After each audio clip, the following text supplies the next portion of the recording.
Is Nishida Kitaro a phenomenologist or a Bergsonian? Adam Lunani, in his book Merleau-Ponty and Nishida, presents Nishida as a phenomenologist and as illuminating ideas that independently Merleau-Ponty himself would open in certain ways.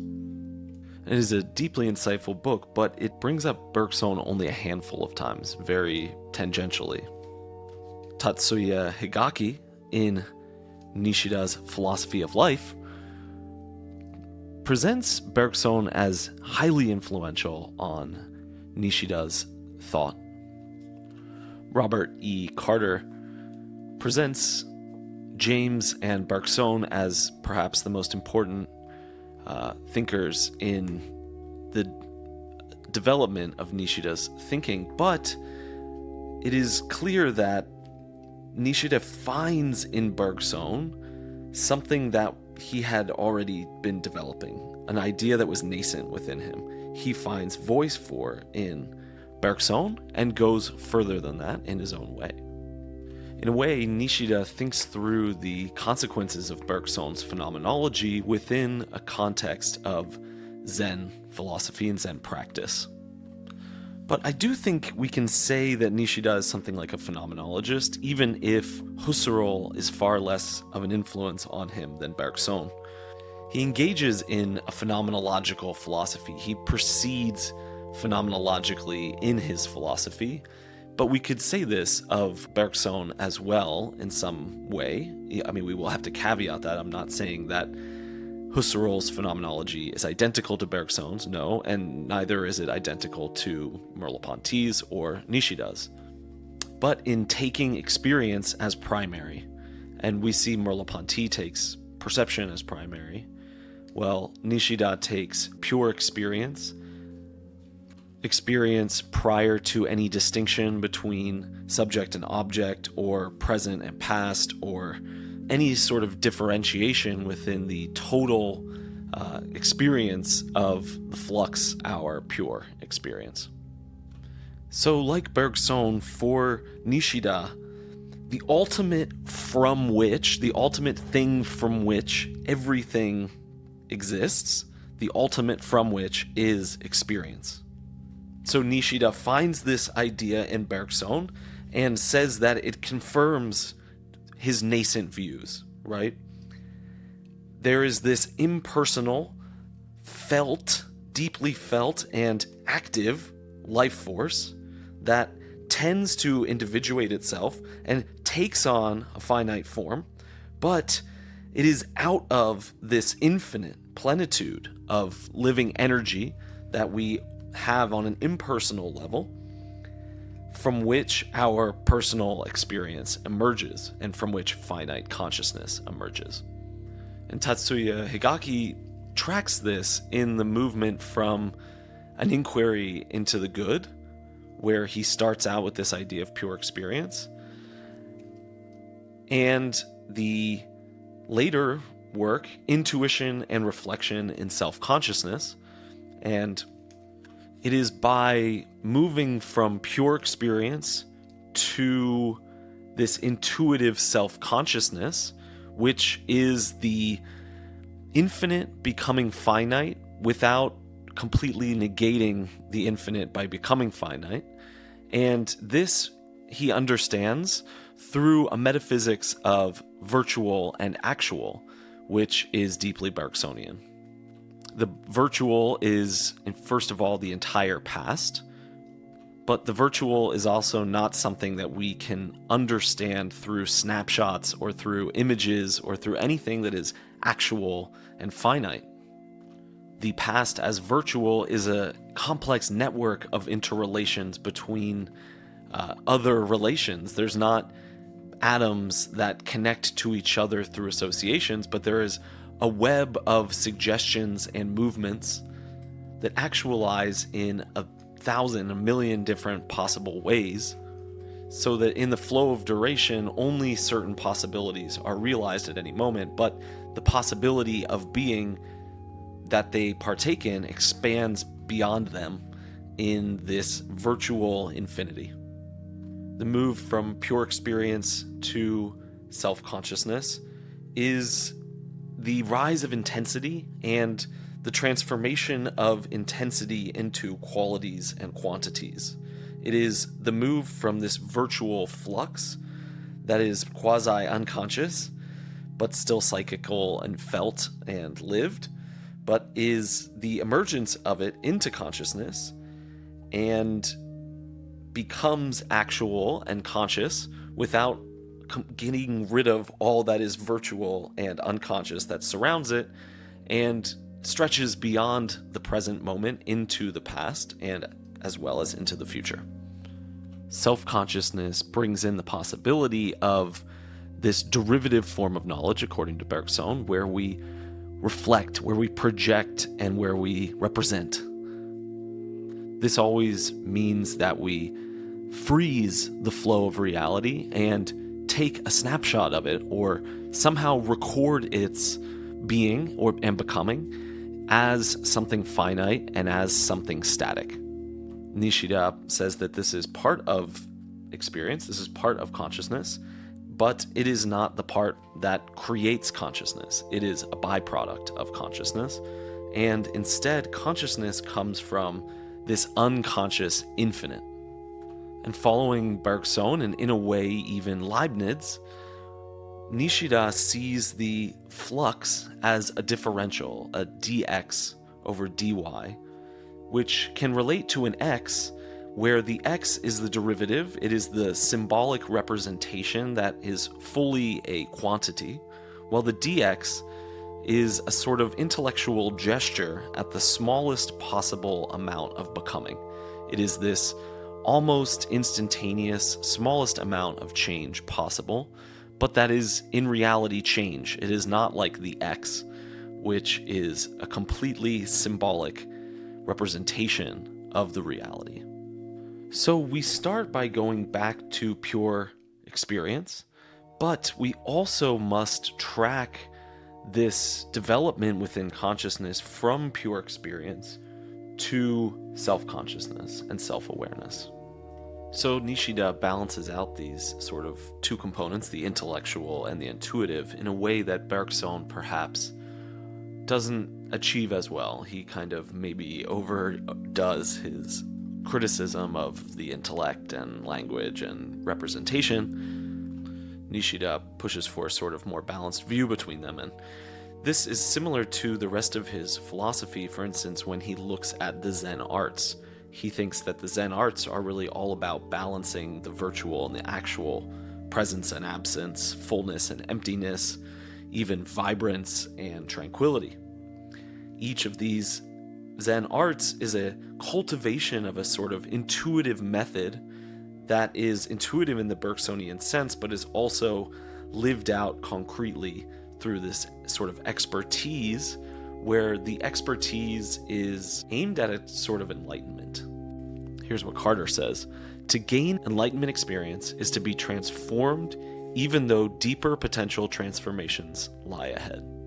In Japan, the methods that may bring one to an enlightenment experience are numerous, traditional, and still readily accessible. All methods are practices, and the practice continues to the end of one's life. The practice, or do, ways, include meditation, the various martial arts, poetry, landscape gardening, the way of tea, as in the tea ceremony, flower arranging, calligraphy, and any one of the many other forms of art if undertaken as a spiritual practice: pottery making, painting, wood carving, weaving, paper making, and the making of fine swords, puppetry, dance, and so on. And to explore any of these practices seriously is to accept the challenge of a lifelong transformation. And a little further on, he continues, each of these kinds of practice is designed to shift one's way of seeing and acting in the world. It is a spiritual shift in that one's outlook is now broad, cosmic, rather than narrow, individualistic, tribal, or nationalistic, with a resultant sense of being at one with the evolutionary flow of existence and wide open to its magnificent and ever-changing display. Nishida maintains that feeling, emotion, is what is left when all content is removed from consciousness. This is most clearly seen when the self is completely absorbed in an activity and all qualities disappear in one undifferentiated awareness, which is, nevertheless, perfectly lucid and clear. The focus is in the moment, in the now. In this sense, your deep self is an undifferentiated place, basho, or clearing where all things arise. It is itself without characteristics and empty, and so is where all things arise and take form. To say more is to lose it, to turn it into an external object or a concept, thereby becoming blind to its essence as pure subjective awareness. It is formless awareness wherein all forms come to be known. The self is selfless, and just as the eye can see all things under proper conditions, but can never see itself, the self can never be seen objectively, but can be known indirectly as awareness. In this sense, then, one loses the world in the distinctionless muchness of pure awareness, just as one loses the permanency of the self as a fixed entity. The self is a place, a blank screen of awareness on which experience writes, and the person and the world reappear only afterward when one unpacks the incredible richness of experience. The person, the world, and the universe are all finite abstractions carved from a pure experience. You may recall that James describes this process as a carving out of objects from a sensible continuum. Thus, a once unified whole of experience becomes divided into parts and relations to which concepts are applied according to humans' needs and purposes. James' supposition was that there is only one primal stuff or material in the world, a stuff of which everything is composed, and we call this stuff pure experience. James's insights were almost perfectly echoed by Nishida, except that it was Nishida who went on to construct and develop a comprehensive worldview on this foundation, a foundation that is not a supposition, but an attainable experience. In a sense, Nishida makes philosophy into a Zen art, or he approaches philosophy from this understanding of the devotion required to philosophy and the way in which one hones their ability over a long period of time, but also it's not all about just skill-based, like creating better agency, but also a meditative practice where one opens themselves to the experience and lives it in an embodied flow state as they have enlightenment experiences in the very process of doing and practicing their art. And these intuitive insights develop and change over time and can be deepened even though they can present something absolutely true in their own instance. I think that the role of pure experience in an inquiry into the good is a sort of achievement of insight that is an enlightenment and a satori. But the insights of the intuition and reflection text are a new satori, a new insight, a new enlightenment. And he would have many more of these throughout his career with the other notions such as basho, and his later philosophy develops and blossoms in new ways. And in a sense, it's always returning to this pure experience that is turning itself into conscious awareness.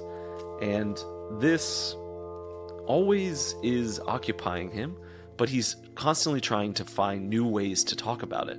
And in a way, he's trying to point at it from new directions, and every time we get a new description, we actually change the whole of our understanding, and we evolve further these images and these ideas.